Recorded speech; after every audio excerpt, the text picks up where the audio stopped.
Hi hello నమస్తే welcome to my channel. Bigg Boss season 9లో ఈరోజు శ్రీజ అయితే ఎలిమినేట్ అయిపోయిన విషయం అందరికీ తెలిసిందే. కానీ ఆమెని కనీసం సాటర్డే రోజు ఏవి అయినా చూపించి ఆమెని స్టేజ్ మీదకు పిలుచుంటే చాలా బాగుండేది. ఎందుకంటే లాస్ట్ టైం కూడా అమ్మాయికి ఇలా జరగలేదు కాబట్టి వైల్డ్ కార్డ్స్ వచ్చి అమ్మాయిని సడన్గా ఎలిమినేట్ చేసేసారు. ఏవి ఇంకా రెడీ అవ్వలేదని చెప్పారు. బట్ ఈసారన్నా ఏవి రెడీ చేసి హ్యాపీగా పంపించుంటే తనకు ఒక లైఫ్ టైం మెమరీ లాగా ఉండేది ఆ ఏవి. ఇక నెక్స్ట్ వచ్చేసరికి సుమన్ శెట్టి గారికి అనవసరంగా ఏదో ఆడియన్స్ చేత ప్రతి వారం ఏదో ఒక బూస్టప్ లాగా ఏదో ఒకటి చెప్తూ ఉంటే ఆయన హ్యాపీగా ఫీల్ అవుతాడని ఇలా చెప్పిస్తున్నారా, మరి ఏం జరుగుతుందో అస్సలు అర్థం కావట్లేదు.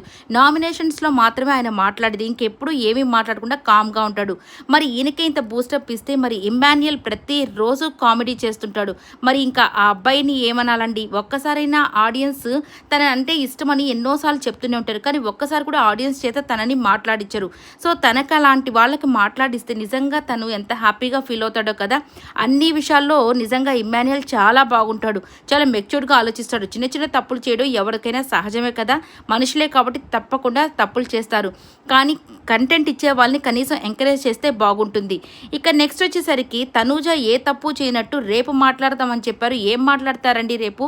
రేపు అసలే సండే అంటే గేమ్స్ అలాగే ఎలిమినేషన్ ఇవన్నీ ఉంటాయి కదా. ఇక ఈమెతో ఒకటే ప్రత్యేకంగా మాట్లాడేదేముంది? ఈరోజే అది ఫినిష్ చేసేస్తుంటే బాగుండేది కదా.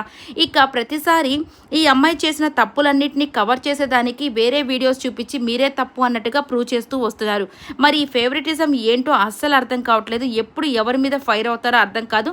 తనుజాకు మాత్రం సేఫ్ జోన్లో ఎప్పుడూ ఉంచుతున్నారు. సో ఎలిమినేషన్ అయితే మాధురి గారు అయిపోయారు. మరి ఈమె ఎలా అయిపోయిందో రేపైతే చూడాలి. తనుజ అయితే చేయలేదంట.